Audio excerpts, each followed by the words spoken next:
El soldado de primera clase Jacqueline Harold Lucas tiene 19 años de edad y ya está mintiendo sobre su edad, pero esa no es la historia que importa hoy.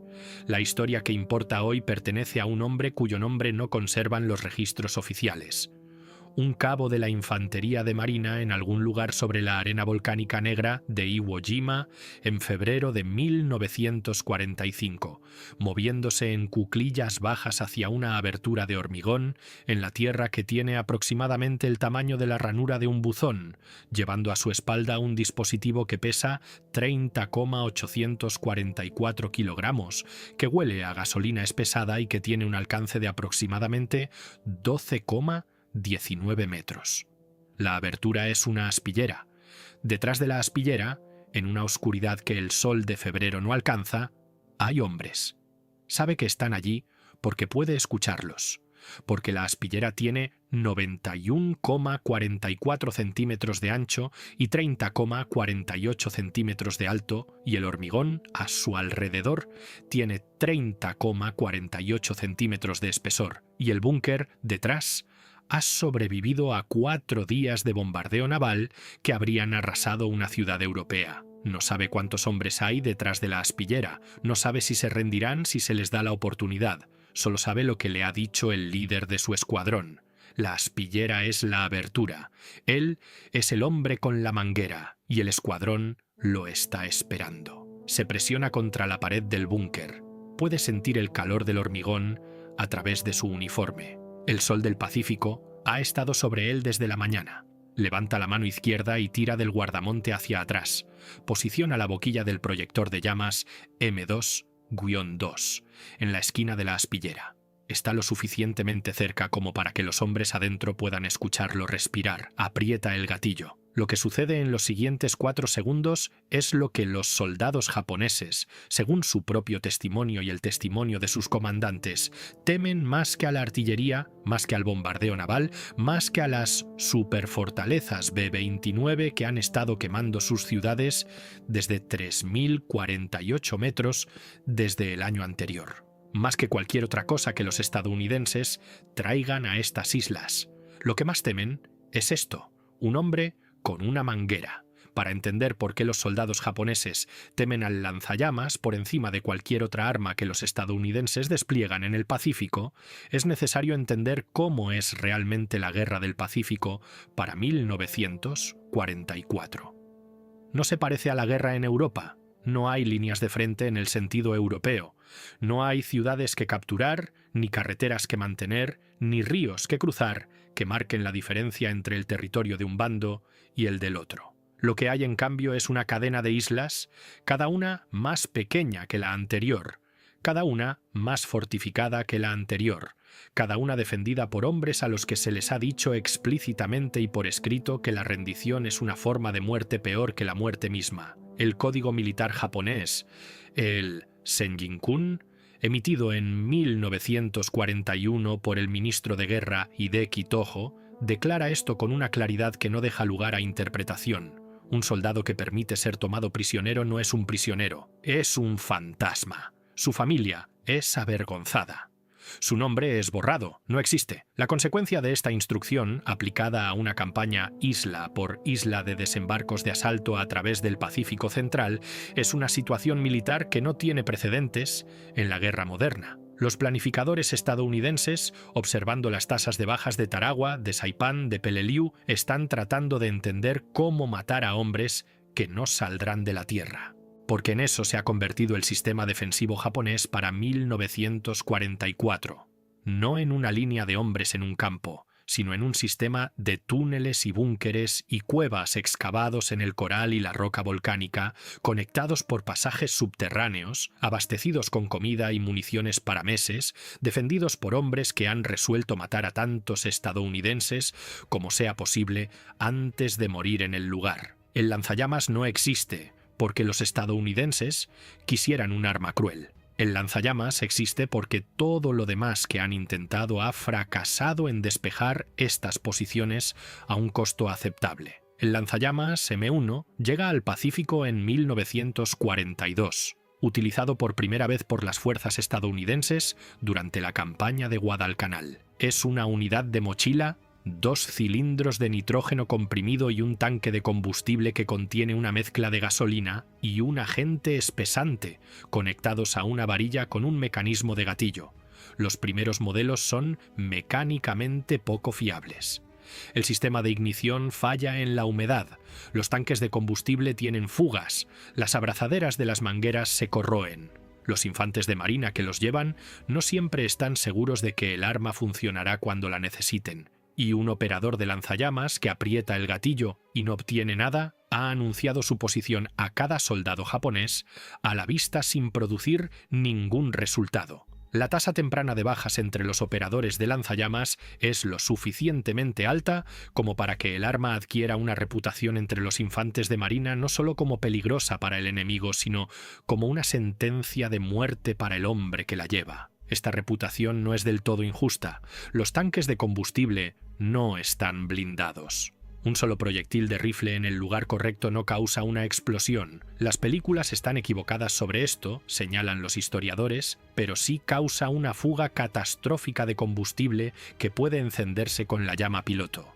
Y el hombre que lleva el combustible ardiendo no sobrevive. Los operadores de lanzallamas se convierten en objetivos prioritarios para los tiradores japoneses. Se les dice que mantengan la unidad oculta hasta el último momento posible.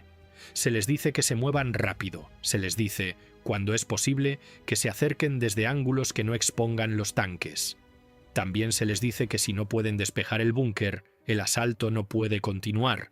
Las matemáticas de esta instrucción no son complicadas. El búnker está en el camino. El búnker no puede ser destruido por fuego de rifle. No puede ser destruido por granadas lanzadas desde el exterior. No puede ser destruido por cargas explosivas colocadas en la abertura porque la abertura está siendo defendida. Lo único que llega a través de la aspillera, a la vuelta de la esquina, a la oscuridad donde están los defensores, es el lanzallamas. El M2-2, que reemplaza al M1 en 1944, es una mejora significativa. Los ingenieros del Servicio de Guerra Química han abordado la mayoría de los fallos de fiabilidad del modelo anterior. El sistema de ignición es revisado.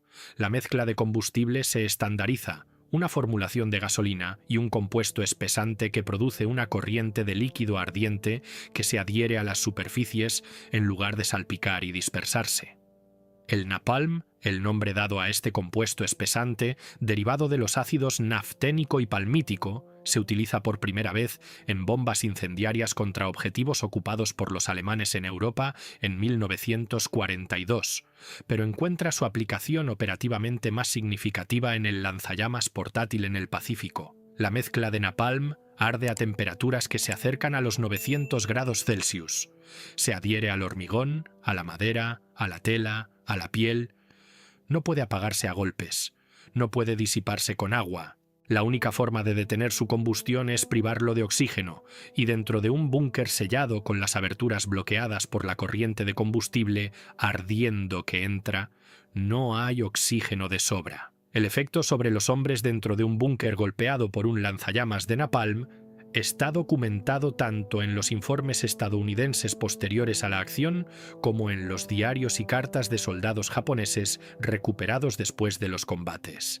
No es algo que se beneficie de una descripción detallada en un contexto documental. Lo que produce, sin embargo, en términos estratégicos, es un arma que despeja posiciones reforzadas que nada más puede despejar, en plazos que nada más puede igualar, y con un efecto psicológico en los defensores supervivientes que se agrava con cada enfrentamiento. La dimensión psicológica es sobre la que los comandantes japoneses escriben de manera más explícita. Para 1944, la captura de Saipan produce una biblioteca de documentos japoneses capturados, diarios, informes operativos, cartas nunca enviadas, que la inteligencia militar estadounidense traduce y distribuye a los comandantes de teatro. El lenguaje en estos documentos, cuando abordan el lanzallamas específicamente, no es el lenguaje del análisis táctico, es el lenguaje de un tipo particular de pavor. Los soldados japoneses describen el arma no como una herramienta de guerra, sino como algo que viola una categoría, es fuego, que es un elemento, no un arma. No requiere apuntar de la manera en que un rifle requiere apuntar. No distingue entre el hombre que se rinde y el hombre que lucha. Llena el espacio al que se dirige, y todo en ese espacio es cambiado por él. Varios documentos recuperados de Saipán utilizan la misma frase en diferentes formas. El arma se describe como sin honor. Los soldados japoneses que se enfrentan a rifles estadounidenses, artillería estadounidense, tanques estadounidenses, estos son entendidos como armas dentro de un marco que tiene honor.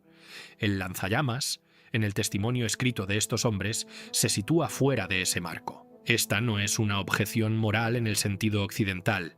Es un tipo diferente de objeción, enraizada en una tradición guerrera en la que la forma de morir conlleva significado. El lanzallamas destruye ese significado. Es esta cualidad, la eliminación del significado del acto de morir, lo que lo convierte en la evaluación de los propios soldados japoneses en lo que más temen. El sargento Calvin Pearl Graham, de la Primera División de Infantería de Marina, tiene 22 años en Peleliu en septiembre de 1944. No es un operador de lanzallamas, es un líder de escuadrón, pero más tarde le contará a la sección histórica de su división, en un informe grabado, sobre lo que observa cuando el equipo de lanzallamas adscrito a su escuadrón despeja una posición en un lugar en la línea de la cresta de coral de Peleliu que los infantes de marina llaman The Point. El escuadrón de Graham ha estado inmovilizado durante 2 horas. 2 hombres están muertos. Una posición de ametralladora colocada en el coral a 18,288 metros por delante ya ha matado a 6 infantes de marina de la compañía que precedió a la unidad de Graham. La posición no es un búnker en el sentido construido, es una cueva natural en el coral, ensanchada y profundizada por ingenieros japoneses, con la ametralladora retrasada de la abertura de una manera que le da un campo de fuego a través de la aproximación a la playa, pero hace que sea casi imposible enfrentarla con fuego directo desde el frente. Un granadero del escuadrón de Graham lanza 5 granadas a la abertura. Ninguna de ellas silencia el arma. La ametralladora dispara de nuevo. 2 hombres más caen. Graham llama de nuevo al equipo de lanzallamas. 2 hombres avanzan a gatas, uno llevando la unidad M2-2, uno llevando combustible adicional. Se mueven a lo largo del coral hacia el borde izquierdo de la abertura de la cueva. Graham observa. El operador se posiciona en el borde de la abertura, angula la boquilla alrededor de la esquina y dispara 2 ráfagas de 2 segundos. El arma se detiene. Después de un largo silencio, Graham se pone de pie y hace señas a su escuadrón para que avance. Dentro de la cueva, según su relato, hay 4 soldados japoneses. 3 de ellos están muertos. Uno está vivo pero incapaz de moverse. Su rifle todavía está en sus manos. No lo dispara. Graham dirá, 30 años después, en una entrevista con un historiador del Cuerpo de Infantería de Marina, que ha pensado en ese momento más que en cualquier otro momento de la guerra. No por lo que hizo el lanzallamas, sino por lo que produjo. Un hombre sentado solo en la oscuridad con un rifle que había decidido en algún lugar en los últimos 4 segundos no usarlo. Graham no sabe lo que significa esa decisión. Nunca ha podido decidir. El Cuerpo de Infantería de Marina no desarrolla el lanzallamas. El lanzallamas es una invención alemana, utilizada por primera vez en combate durante la Primera Guerra Mundial, en Hügge, en Bélgica, en julio de 1915, donde el Flammenwerfer convierte un sistema de trincheras británicas en algo que los soldados británicos supervivientes describirán por el resto de sus vidas, con una uniformidad que sugiere que todos están describiendo la misma cosa, no la destrucción física, sino el sonido, la velocidad, la sensación de que el fuego está vivo y tiene una dirección. Los alemanes lo utilizan en Verdún. Los británicos desarrollan sus propias versiones. Los franceses desarrollan sus propias versiones. Para el final de la Primera Guerra Mundial, el lanzallamas ha establecido su nicho operativo. Es una herramienta para despejar búnkeres, es una herramienta para despejar trincheras, es un arma para espacios donde otras armas no pueden llegar. El ejército alemán lo trae de vuelta en la Segunda Guerra Mundial en Eben Emael en mayo de 1940, donde los paracaidistas lo utilizan para neutralizar los cañones de las fortalezas belgas en sus casamatas y completar lo que se convierte en el caso del libro de texto para la función del arma. Una posición defensiva fija, inaccesible al fuego convencional, despejada en segundos.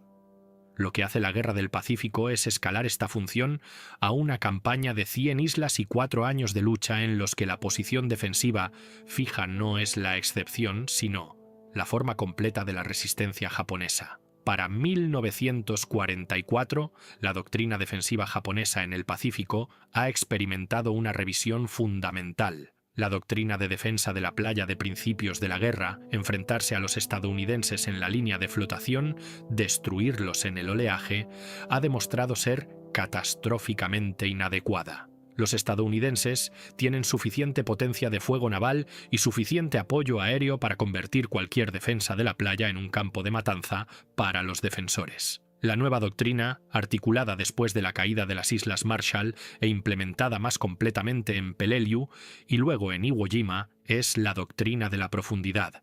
Los japoneses no defienden la playa. Dejan que los estadounidenses lleguen a la costa. Dejan que se muevan tierra adentro. Y luego, desde posiciones excavadas en la roca y el coral, conectadas por túneles que permiten a los defensores desaparecer de una posición y reaparecer en otra, desangran a los estadounidenses en una lucha que no tiene frente ni retaguardia, donde cada posición despejada podría ser reocupada, donde cada cueva es también un túnel y es también una salida hacia otra cueva. El general Tadamichi Kuribayashi, que comanda la guarnición japonesa en Iwo Jima, pone la doctrina por escrito antes del desembarco estadounidense. Cada defensor, instruye, matará a 10 estadounidenses antes de morir. La guarnición no se desperdiciará en cargas banzai. Luchará desde el suelo, desde la roca, desde posiciones que les cuesten a los estadounidenses la máxima sangre para despejar. Su guarnición suma aproximadamente 22.000 hombres. La isla, para cuando cae el 26 de marzo de 1945, le ha costado a la infantería de marina casi 7.000 muertos y casi 19.000 heridos. Es la única batalla en la Guerra del Pacífico en la que las bajas estadounidenses superan a las bajas japonesas. La doctrina de Kuribayashi funciona, pero no funciona contra el lanzallamas. El asalto a Iwo Jima comienza el 19 de febrero de 1945. El bombardeo naval previo al desembarco dura 3 días. Los cruceros pesados y acorazados de la Quinta Flota disparan más rondas a Iwo Jima en esos 3 días de las que la Armada ha disparado a cualquier objetivo en la Guerra del Pacífico. No hace casi nada a la red defensiva japonesa. Los búnkeres son demasiado profundos, los túneles están demasiado bajo tierra, el hormigón es demasiado grueso. Cuando los infantes de marina de la 4ª y 5ª divisiones llegan a la playa a las 9 de la mañana, la arena está en silencio durante quizás 20 minutos. Entonces el fuego comienza desde todas partes a la vez, desde las laderas del Suribachi al sur, desde la meseta al norte, desde los emplazamientos en la arena negra sobre los que están parados los infantes de marina, porque algunas de las posiciones japonesas tienen sus aberturas de disparo a ras de suelo. La playa se convierte en un campo de matanza, pero no el campo de matanza que Kuribayashi ha preparado. Los infantes de marina están muriendo, pero no se detienen. Se mueven por la playa con un impulso hacia adelante que el entrenamiento y la disciplina y la ausencia de cualquier alternativa de supervivencia producen en hombres que entienden que quedarse en la playa también es morir, solo que más lentamente. Los equipos de lanzallamas se mueven con los pelotones de asalto. Son los hombres que van primero cuando el pelotón choca con una posición que el fuego de rifle no puede despejar. El cabo Herschel Woodrow Williams, de 21 años, de Quiet Dell, Virginia Occidental, es un operador de lanzallamas del 1er Batallón, 21º Infantes de Marina, 3ª División de Infantería de Marina. No está en la primera ola. Su regimiento es la reserva de la división, mantenido en alta mar durante los primeros días de la batalla. El 23 de febrero de 1945, el mismo día que la famosa bandera se iza en el Suribachi, su batallón se compromete en el asalto a la meseta central. El terreno es una pesadilla de barrancos y afloramientos rocosos, fuertemente fortificados, con búnkeres de apoyo mutuo diseñados para que despejar una posición exponga al atacante al fuego de otras 2. Durante 4 horas, utilizando una serie de unidades M2-2, porque cada unidad lleva suficiente combustible para aproximadamente 10 segundos de fuego sostenido. y él gasta 7 unidades en el transcurso del enfrentamiento, con equipos de rifles de su compañía proporcionando fuego de cobertura para suprimir los búnkeres mientras se mueve. Williams ataca 7 posiciones japonesas en sucesión, solo avanzando mientras su compañía está inmovilizada, cruzando terreno abierto bajo fuego para alcanzar aberturas que luego quema desde una distancia de muy pocos metros. Es galardonado con la Medalla de Honor. La mención, escrita en el lenguaje formal de las condecoraciones militares, dice que mostró un valor sobresaliente. Lo que significa es que caminó por terreno abierto bajo fuego 7 veces con un tanque de combustible ardiendo en su espalda porque esa era la única forma de mover la línea hacia adelante. Sobrevive. Es uno de los 27 infantes de marina en recibir la Medalla de Honor en Iwo Jima, más que en cualquier otra batalla individual en la historia de los Estados Unidos. La densidad de ese número cuenta la historia de la isla tan claramente como cualquier relato táctico. Cuando una batalla requiere 27 actos de valor más allá del deber para resolverse, la batalla no es una batalla. Es un desgaste de la voluntad humana contra piedra diseñada. La comprensión japonesa del lanzallamas cambia a lo largo de la campaña del Pacífico de una manera que es rastreable a través de documentos capturados. En las primeras batallas, Guadalcanal, las Gilbert, el arma aparece en los informes japoneses, principalmente, como una amenaza táctica, algo a tener en cuenta y planificar en contra. Se indica a los ingenieros que diseñen búnkeres con pasajes de entrada en ángulo que reduzcan la eficacia del arma. Se instruye a los defensores, en algunas órdenes de unidad, que usen un paño húmedo sobre la cara cuando estén dentro de los búnkeres. Una precaución cuyo valor práctico es esencialmente cero, pero que indica que los comandantes de unidad están pensando en el arma y tratando de construir respuestas a ella. Para 1944, los documentos cambian de tono. Comienzan a abordar no solo el problema táctico del lanzallamas, sino el problema psicológico. Los comandantes japoneses están lidiando con algo que no anticiparon en su planificación. El arma está cambiando el comportamiento de sus soldados en formas que reducen la eficacia. Los hombres que pueden mantener una posición indefinidamente contra ataques de rifles y granadas abandonan posiciones ante el sonido del equipo de lanzallamas moviéndose hacia su alcance. Los hombres que no se rendirán ante el fuego de los rifles estadounidenses, en algunos casos documentados, salen de los búnkeres e intentan rendirse cuando los equipos de lanzallamas están cerca, un fenómeno que complica el asalto estadounidense porque la infantería de marina, entrenada para esperar que los soldados japoneses luchen hasta la muerte, no siempre reconoce o responde al intento a tiempo. El Senjin-kun instruye a los soldados japoneses que la captura es peor que la muerte. El lanzallamas aparentemente crea una situación en la que el cálculo del Senjin-kun es sopesado y encontrado insuficiente.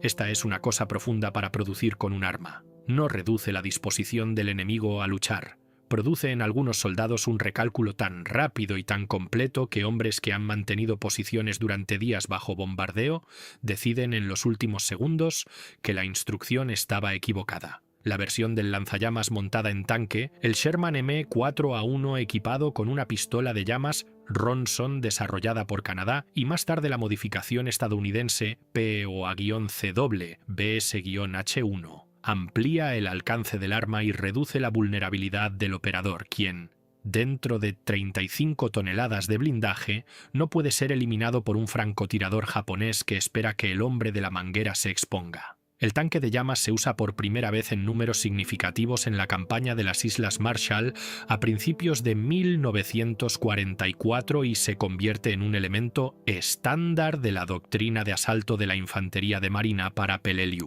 En Iwo Jima, un pelotón de 4 tanques de llamas está adscrito a cada regimiento de infantería. Su historial operativo en la isla es extraordinario. Los tanques de llamas despejan fortines y complejos de búnkeres que han resistido días de asalto por parte de la infantería. El alcance del sistema montado en el vehículo, aproximadamente 73,152 metros, permite al tanque enfrentarse a posiciones desde distancias que evitan la vulnerabilidad de las distancias cortas del operador de la mochila.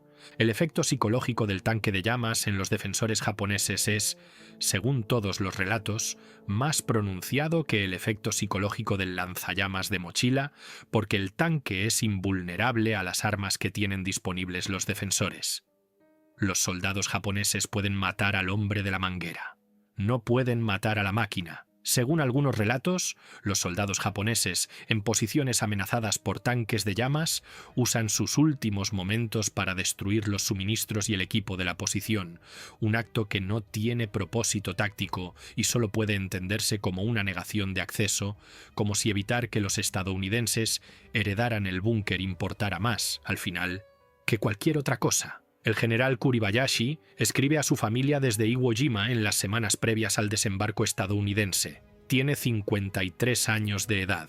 Ha comandado tropas en China. Ha servido como agregado militar en Washington y Ottawa a principios de la década de 1930 y conoce al ejército estadounidense lo suficientemente bien como para escribir en su correspondencia privada que Japón no puede ganar una guerra contra un país con la capacidad industrial y el carácter nacional de los Estados Unidos. No dice esto públicamente, lo dice en cartas. Está en Iwo Jima porque se le ha ordenado estar en Iwo Jima y porque un hombre de su carácter no rechaza órdenes independientemente de lo que crea sobre su propósito estratégico. Sus cartas a su esposa e hijos, recuperadas después de la batalla y traducidas por la inteligencia militar estadounidense, no son las cartas de un hombre que espera regresar. Son las cartas de un hombre que arregla cosas prácticas, finanzas familiares, la educación de sus hijos, antes de un final que considera decidido. No escribe sobre el lanzallamas en específico, pero escribe sobre lo que observa en los rostros de sus hombres cuando comienza el asalto estadounidense. Y lo que observa es algo que el Senjin-kun no estaba diseñado para abordar. Sus hombres no tienen miedo de morir. Han hecho las paces con la muerte. Tienen miedo de arder. La distinción importa. Importa porque ilumina lo que hace el lanzallamas que ninguna otra arma en el arsenal estadounidense hace con la misma eficiencia. Toda arma mata. El rifle mata. El proyectil de artillería mata. El cañón naval, disparando desde 9,656 kilómetros de la costa, mata en números que empequeñecen cualquier cosa que el lanzallamas produzca.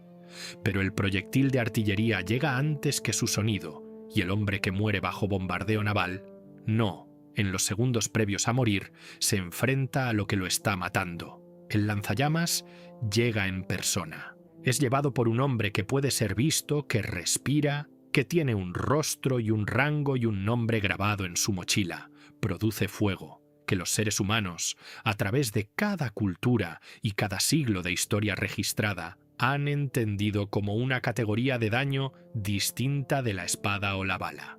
Más antigua, más primitiva, más violatoria. Y quema lo que toca de una manera que ninguna otra arma quema, lentamente, de forma pegajosa, con una calidad específica de sufrimiento que los hombres que lo han presenciado y sobrevivido describen de maneras que son consistentes a través de relatos separados por años y geografía e idioma. El lanzallamas no meramente mata al defensor, destruye el espacio. Hace que la posición sea inhabitable no por la fuerza del impacto, sino por la fuerza de la transformación. Después de que un lanzallamas ha pasado por un búnker, el búnker ya no es un lugar donde los hombres puedan estar. Algo en el búnker, en el aire, en las paredes, en el registro psicológico del espacio, ha cambiado. Los hombres que escapan de la ráfaga inicial y se retiran más profundamente en el sistema de túneles no regresan a la posición. Saben lo que es ahora. Es un lugar donde sus camaradas ardieron. El uso del lanzallamas por parte del ejército estadounidense en el Pacífico no está, cabe decirlo, sin sus críticos en el momento y posteriormente. El arma está clasificada como un arma convencional bajo el derecho internacional tal como existe en 1945, y su uso contra combatientes enemigos en posiciones militares está dentro de las leyes de la guerra según las entienden ambas partes. Pero produce una cualidad específica de sufrimiento que los oficiales a lo largo de la cadena de mando estadounidense reconocen en privado como extraordinaria. Los informes posteriores a la acción usan lenguaje clínico. Los informes grabados usan lenguaje clínico, pero los infantes de marina que operan el arma y los oficiales que dirigen su uso y los hombres en las posiciones detrás de ellos que observan lo que sucede cuando se aprieta el gatillo, no siempre tienen acceso al lenguaje clínico en sus relatos privados. Lo que tienen es el hecho de lo que vieron, y lo que vieron es algo que llevan consigo por el resto de sus vidas con un peso que es específico de esta arma y no de otras. Herschel Williams, que recibe su medalla de honor del presidente Truman en octubre de 1945, pasa el resto de su muy larga vida, muere en 2022 a los 96 años, involucrado en el trabajo de defensa de los veteranos. Habla a menudo de su servicio, no habla a menudo en detalle sobre las 4 horas en la meseta. Lo que dice, en entrevistas a lo largo de 6 décadas, es consistente. Estaba haciendo lo que tenía que hacerse. ¿Cree que era necesario? No expresa arrepentimiento. Tampoco expresa orgullo, de la manera en que se suele usar la palabra. Expresa algo más parecido al tipo de aceptación sin adornos que les llega a los hombres que han observado lo que requiere la guerra y han decidido en el momento proporcionarlo. El papel del lanzallamas en el Pacífico no termina con las campañas insulares. Los planificadores estadounidenses, preparándose en 1945 para la operación Downfall, la invasión proyectada de las islas de origen japonesas, calculan sus requisitos en base a las estimaciones de bajas que las campañas insulares han establecido como su línea base. La batalla de Okinawa, librada entre abril y junio de 1945, produce más de 12.000 muertos estadounidenses y más de 100.000 muertos militares japoneses, junto con estimaciones de entre 40.000 y 150.000 muertes civiles de Okinawa. Se lucha en un terreno que incluye una extensa red de crestas fortificadas y sistemas de cuevas que son despejados una y otra vez por la misma combinación de asalto de infantería, cargas explosivas y lanzallamas. Los planificadores estadounidenses que observan Okinawa y observan lo que sus servicios de inteligencia